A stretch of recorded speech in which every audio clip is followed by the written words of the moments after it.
Cumprimento o povo de Deus com a gloriosa paz do Senhor. E dizer que é motivo de bastante alegria por mais esta oportunidade que o Senhor nos concede. Vamos estar louvando a Deus com o hino de número 577 da nossa... Se você, meu prezado amigo e irmão em Cristo, tem uma harpa, louve a Deus conosco. Em fervente oração, tenho teu coração na presença de Deus derramar, mas só podes fluir o que estás a pedir quando tudo deixares no altar. Quando tudo perante o Senhor estiver e todo teu ser Ele controlar, só então has de ver que o Senhor tem poder quando tudo deixares no altar. Maravilhas de amor te farás o Senhor, atendendo a oração que aceitar.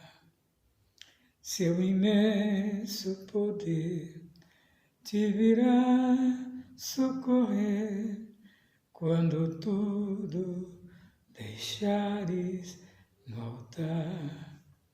Quando tudo perante o Senhor estiver e todo teu ser Ele controlar, só então que o Senhor tem poder quando tudo deixares no altar. Se orares, porém, sem o teu coração, terá paz que o Senhor pode dar. Foi por Deus não sentir que tua alma se abriu,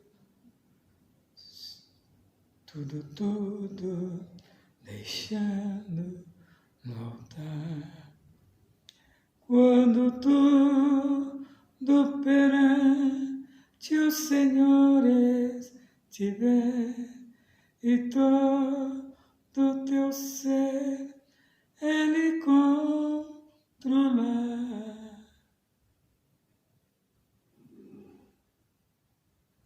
só então há de ver que o Senhor tem poder quando tudo deixares no altar. 578. O mestre, o mar se revolta, as ondas nos dão pavor, o céu se reveste de trevas, não temos um Salvador, não se te dá e morramos, podes assim dormir. Se a cada momento nós vemos, se prestes a submergir, as ondas atendem ao meu mandar. Sossegai, sossegai, seja o encabelado o mar, a ira dos homens, o gênio do mal. Tais águas não podem a naufragar, que leva o Senhor, Rei dos céus e mar, pois todos ouvem o meu mandar. Sossegai, sossegai, convosco estou para vos salvar. Sim, sossegai. Mestre, na minha tristeza, estou quase a sucumbir. A dor que perturba minha alma, ó, peço-te ver banir. De ondas do mar que me encobre, que me fará sair. Pereço sem ti, ó meu mestre, vem logo me acudir. As ondas atende ao meu mandar. Sossegai, sossegai, seja o encapelado do mar, a ira dos homens, o gênio do mal. Tais águas não podem a nau tragar, que leva ao Senhor, Rei dos céus e mar. Pois todos ouvem o meu mandar. Sossegai, sossegai, convosco estou para vos salvar. Sim, sossegai. Mestre, chegou a bonança, em paz eis o céu e o mar. O meu coração goza calma, que não poderás findar. Fica comigo, meu mestre, dono da terra e céus, e assim chegarei bem seguro ao porto destino meu. As ondas atendem ao meu mandar. Sossegai, sossegai, seja o encapelado do mar, a ira dos homens, o gênio do mal. Tais águas não podem a nau tragar, que leva ao Senhor, Rei dos céus e mar. Pois todos ouvem o meu mandar. Sossegai, sossegai, convosco estou para vos salvar. Sim, sossegai. Graças a Deus. Já temos louvado a Deus com louvores da nossa harpa. Agora estaremos meditando na palavra de Deus.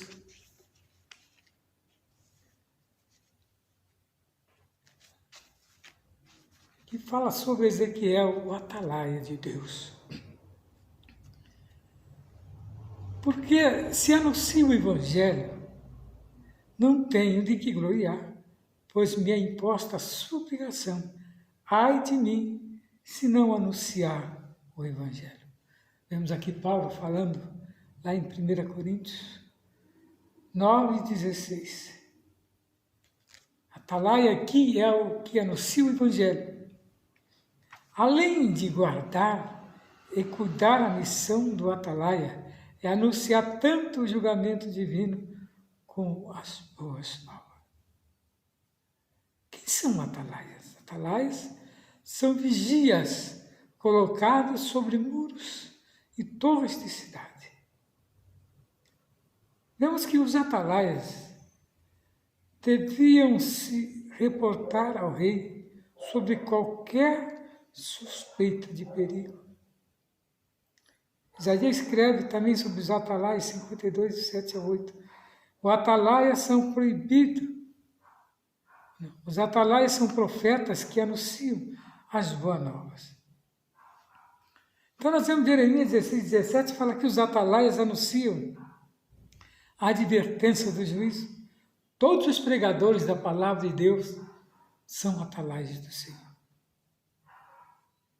Vemos que os profetas do Antigo Testamento são descritos como os verdadeiros atalaias de Deus. Irmãos, o termo atalaia se refere à própria torre de observação. Graças a Deus. Ezequiel 13, 16, 21, 27, diz assim: E sucedeu que ao fim de 7 dias veio a palavra do Senhor a mim, Ezequiel, dizendo: Filho do homem, eu te dei por atalaia sobre a casa de Israel, e tu da minha boca ouvirás as palavras, e o avisarás da minha parte. Quando disser ao ímpio, certamente morrerás, não avisando tu, não falando para avisar o ímpio, acerca do seu caminho ímpio, para salvar a sua vida, aquele ímpio morrerá na sua maldade. Mas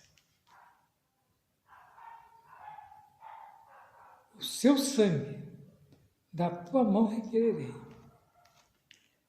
Mas vindo você e avisar o ímpio, se ele não se converter das suas impiedades do Senhor, caminho ímpio ele morrerá na sua maldade, mas tu livraste a tua alma. Semelhantemente, a mesma coisa acontece com o justo.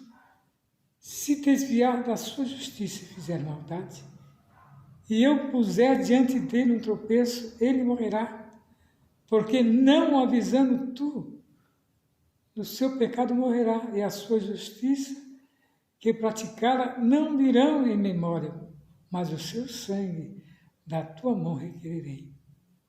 Mas avisando tu o justo, para que o justo não peque, e ele não pecar, certamente viverá, porque foi avisado, e tu livraste a tua alma. Mas quando eu falar contigo, abrirei-lhe a tua boca, e lhe dirás: assim diz o Senhor. Quem ouvir, ouça; quem deixar de ouvir, deixa, porque casa rebelde são eles.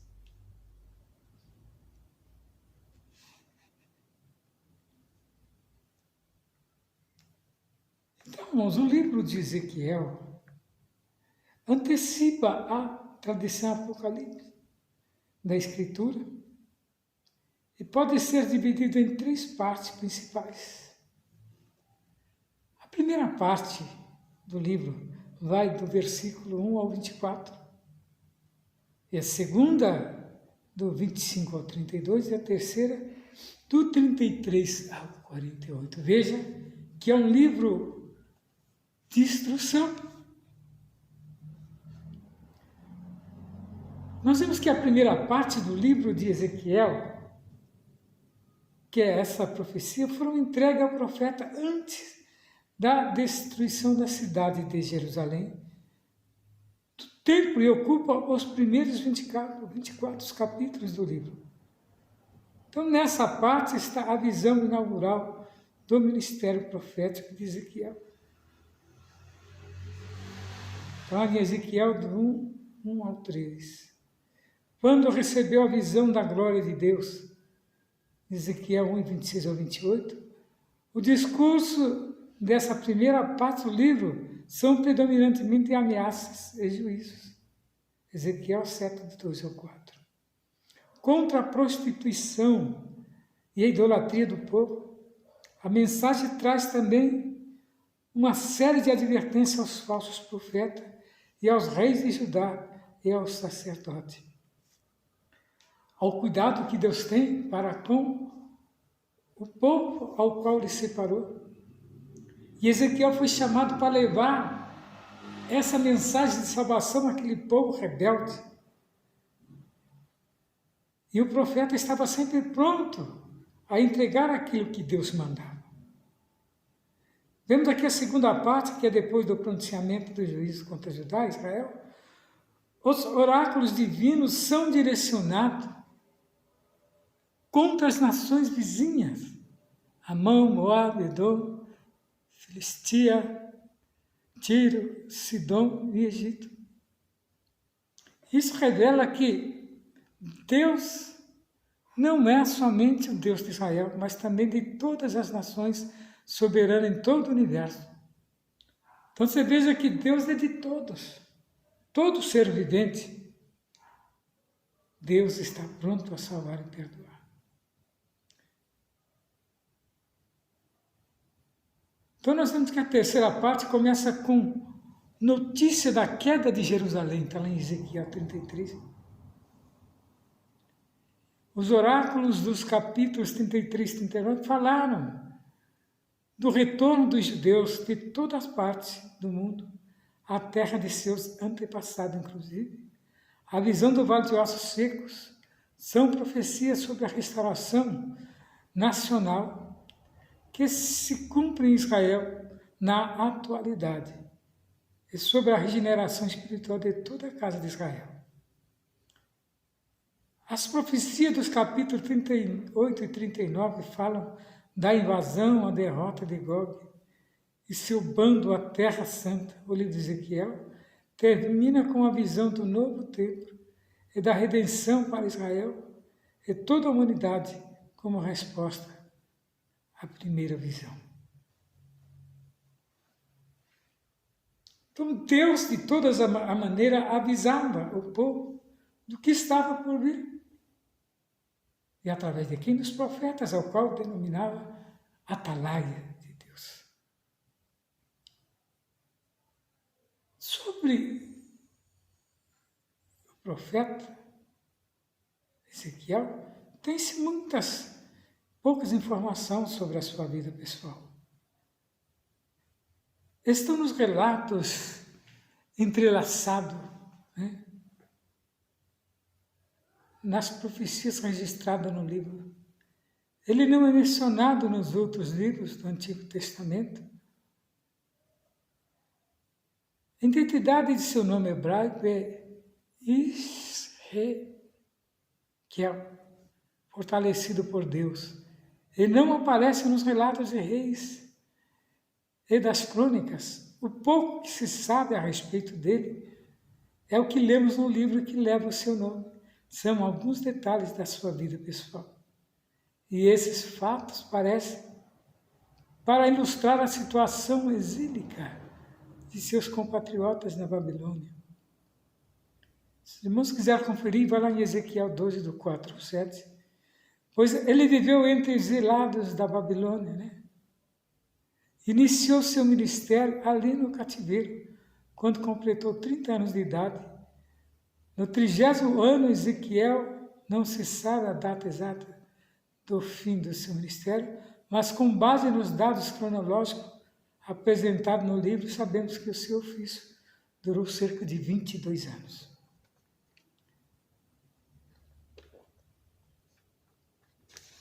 Um ministério longo.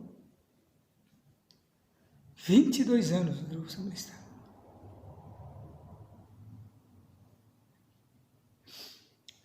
A procedência de Ezequiel era de Jerusalém e ele pertencia a uma família sacerdotal, filho de Buzi. Ezequiel 1:3. Ele foi levado para a Babilônia no primeiro leva de deportados, em 597, quando o rei Nabucodonosor, depois Joaquim. Abrindo um parênteses aqui, irmão, o livro de Ezequiel diz que ele foi um profeta sacerdote e que durante o cativeiro da Babilônia viveu entre os exilados judeus. Ele e os seus companheiros foram separados do templo, de forma que muitas de suas profecias estão relacionadas ao templo e ao seu significado como símbolo da presença de Deus. Em Israel, sua pregação abordava múltiplos assuntos e trazia um cativeiro repertório de imagens, onde ele descrevia tanto experiências pessoais como expectativa para o futuro. Amplie mais o seu conhecimento lendo, outros escritos que traz mais coisas sobre Ezequiel. O trono de Jerusalém, levando-o para a Babilônia e pondo Zedequias, seu irmão, em seu lugar. Daniel estava também entre eles. Daniel 1, 3 ao 6. Enquanto Ezequiel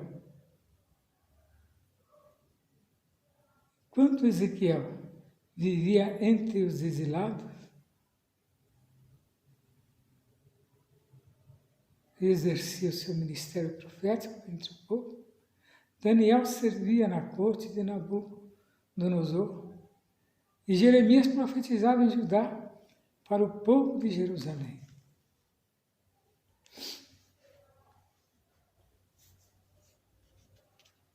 Então ele era um profeta que ele não temia.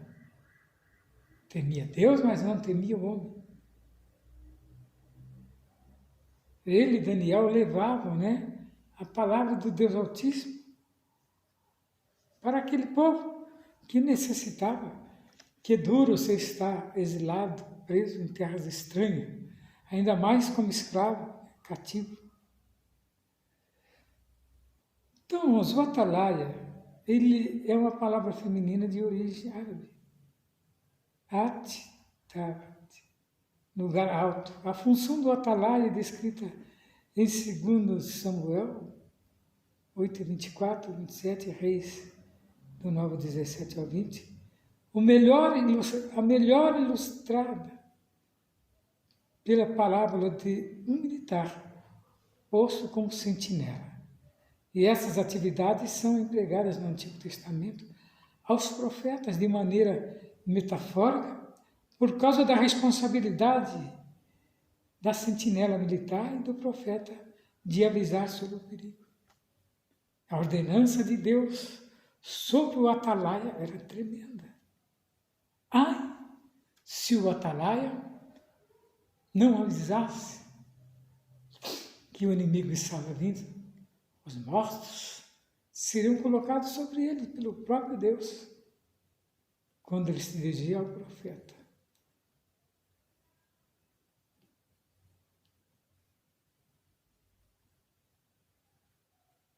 No Antigo Testamento, os profetas de maneira metafórica, por causa da responsabilidade de sentinela.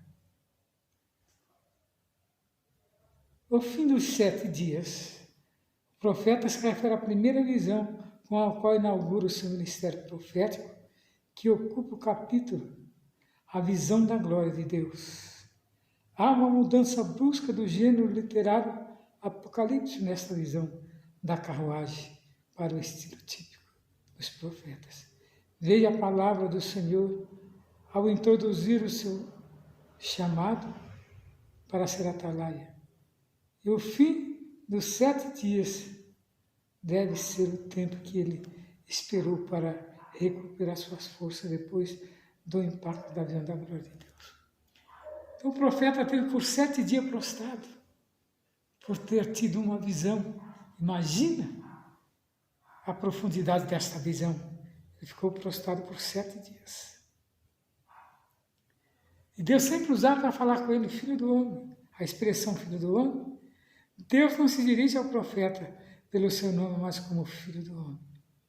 Em hebraico, Benhada aparece 93 vezes ao longo do livro e 6 vezes só no capítulo. Nenhum outro profeta recebe esse título. Isso faz lembrar a natureza humana, a fragilidade pecadora aos passos que Deus é o Senhor da glória. O atalaia sobre a casa de Israel, Deus sabia de antemão que os filhos de Israel no exílio continuaria na sua rebelião. E assim Ezequiel foi constituído por Deus atalaia para profetizar aos filhos de Israel. Ele não esperava o resultado de sua pregação. Seu propósito era advertir os filhos de Israel, pois hão de saber que esteve no meio deles um profeta. Meus queridos, a responsabilidade do profeta como atalaia sobre Israel se assemelha a nossa como cristão na qualidade de mensageiro de boas novas. Cristo, no seu discurso, alcança o justo e o injusto, uma responsabilidade do cristão são duas. A responsabilidade do cristão são duas. As principais do cristão: anunciar o Evangelho ao pecador e se cuidar para permanecer em Cristo até o fim. Se o atalaia não avisar ao ímpio sobre o seu caminho e o perigo em que se encontra, certamente o ímpio vai perecer e o mensageiro será cobrado diante de Deus.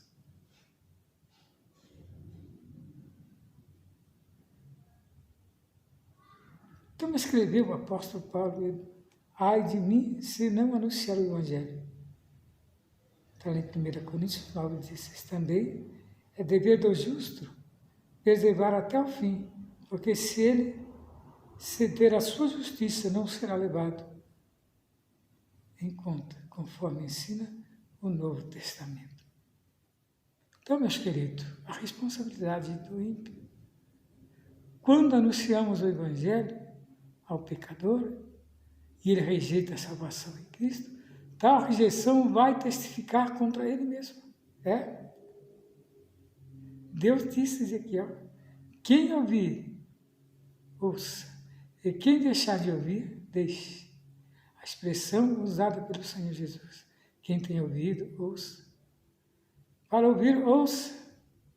Em passagem paralela a Marcos, em Apocalipse 3,9, é uma fraseologia similar que vem de Ezequiel. Significa que Deus é a fonte da profecia de Ezequiel, do Evangelho. A extensão da nossa responsabilidade. Quando o justo se desvia, precisa igualmente ser alertado.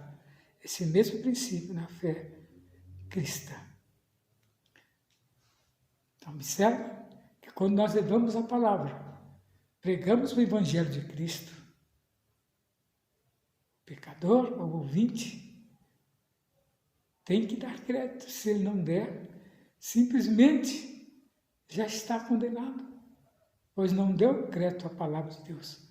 Mas nós, como atalaia, fizemos a nossa obrigação.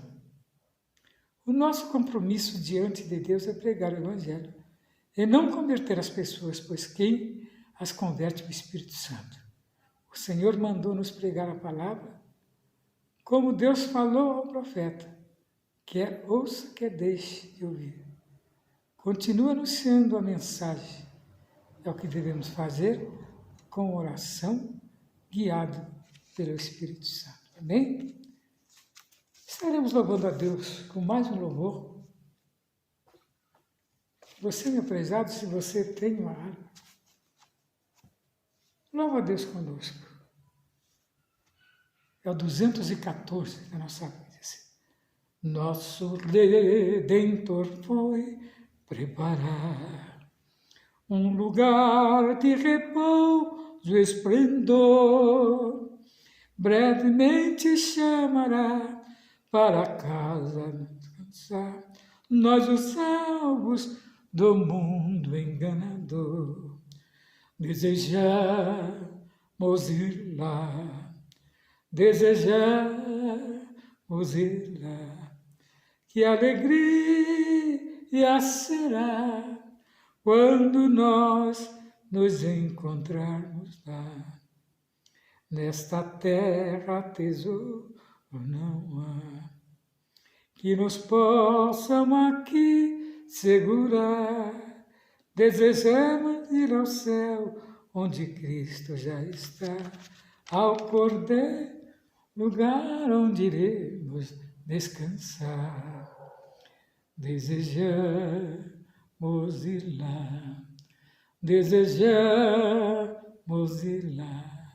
Que alegria será quando nós nos encontrarmos lá, neste lar com Jesus, o Senhor.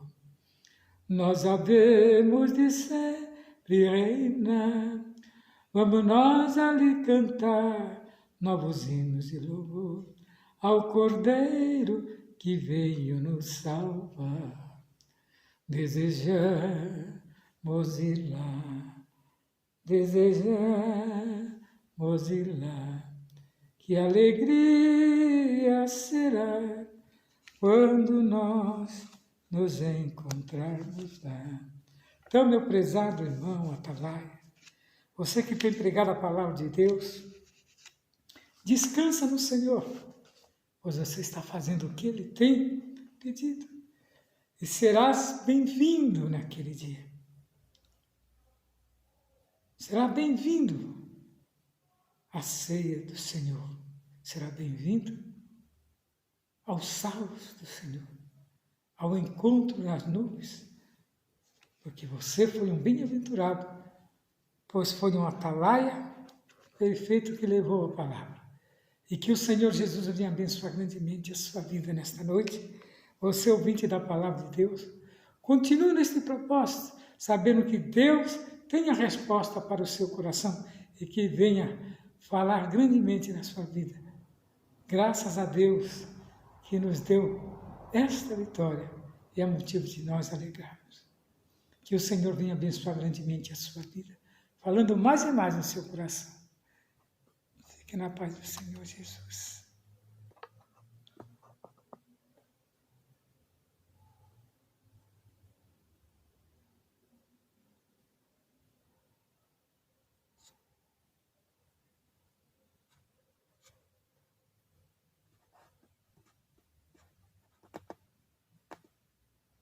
Que o Senhor venha abençoar grandemente a sua vida. Que você alcance de Deus a vitória tão almejada. Fique na paz do Senhor.